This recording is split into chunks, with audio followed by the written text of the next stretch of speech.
E Larissa, a pergunta que deixei no último bloco como gancho é como está sendo a experiência de você lidar com uma política muito tradicional que a gente tem, né? Uma política, diga-se de passagem, até pode-se dizer financeira, que, embora soe um pouco pejorativo, é algo que você tem que lidar para combater. E como é que está sendo? Porque são poucos deputados que trabalham em pautas sociais aqui no Estado, propriamente dito.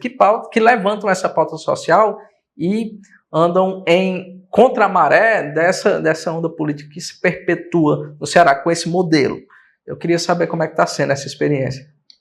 Bom, Breno, assim, para mim é muito tranquilo, é muito confortável, porque é algo que vem de mim desde sempre, né? Eu sempre fui uma militante dos movimentos sociais, uma militante em defesa dos direitos humanos, dos direitos das mulheres, né? Das populações mais vulnerabilizadas. Então, assim, para mim não tem como fazer política de outra forma, né? Para mim o significado da política é a gente levantar a voz em defesa daqueles que precisam, né? E é isso que eu tenho feito.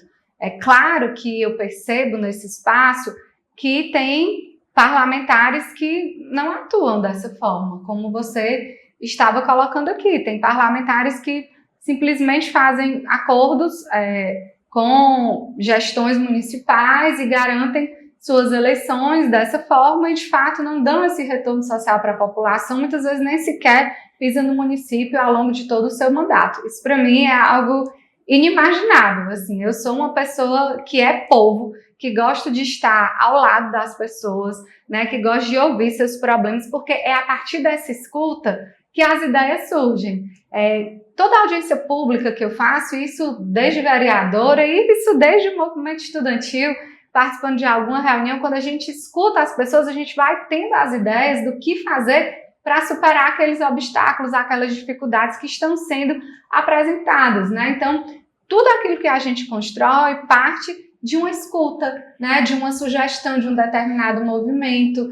E eu fico muito feliz, assim, porque a política ela me possibilitou aprender sobre muitas coisas que eu nunca vivenciei, por exemplo, na minha existência, com a minha família ou com um amigo próximo, é você dar uma pauta, doenças raras, né? AME, atrofia muscular espinhal.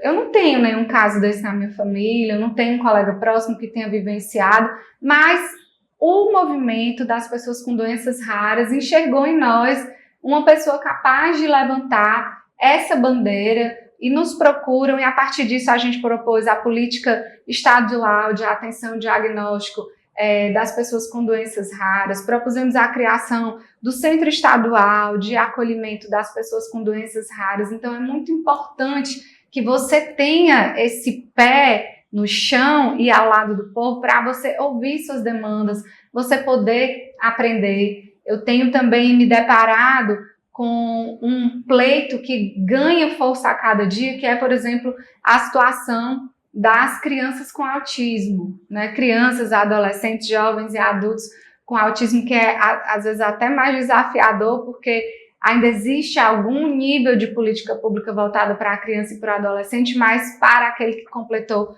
18 anos já não tem. E são coisas que a sociedade, às vezes, não enxerga, né? Então, a gente não tem, por exemplo, centros de atenção às crianças com autismo. As escolas não estão preparadas para acolher essa demanda. E a gente tem buscado fazer essa construção, inclusive aqui no município vizinho, Quixadá, a gente tem construído uma boa relação com a AMAC, né, a Associação das Mães de Autistas de Quixadá. Tivemos recentemente uma ação que o nosso mandato construiu com elas, que foi a vinda do Caminho do Cidadão, para tirar o documento dessas crianças, e a gente sabe como é difícil, né? Porque algumas às vezes têm um comportamento agressivo, muitos são não verbais, então para entender os comandos, né? Para poder responder aquilo que é solicitado é difícil, mas foi tão prazeroso para mim poder propiciar aquele momento assim de ver que você está dando um retorno para populações que estão muitas vezes à margem, né, de todas as políticas públicas. Então, assim, para mim,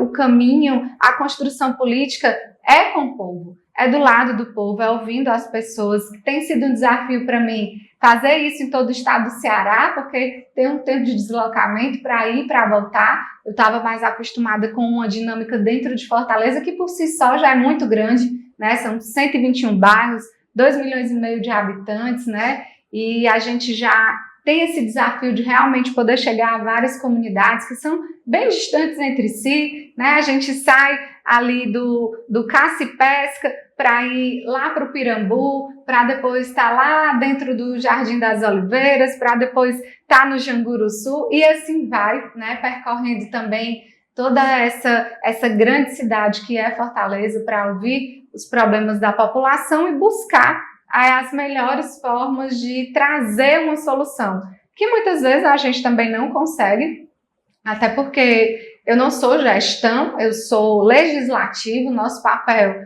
é escutar, é propor, é cobrar, é intermediar, mas a quem compete realmente a execução das políticas públicas é ao executivo, seja municipal, estadual ou federal, mas a gente faz realmente todo um esforço de articulação para conseguir efetivar aquelas proposições que a gente está levando. Então, para mim, a política é por esse caminho, né? Eu não me vejo nessa condição de alguém que fecha um acordo com um gestor e que se dá por satisfeito e que só vai aparecer nas vésperas da eleição para pedir o voto e não voltar nunca mais. Não é o meu perfil, né? Quem acompanha o nosso trabalho vê que a gente é sempre muito presente, não só nas comunidades de Fortaleza, mas também nos municípios do interior do estado.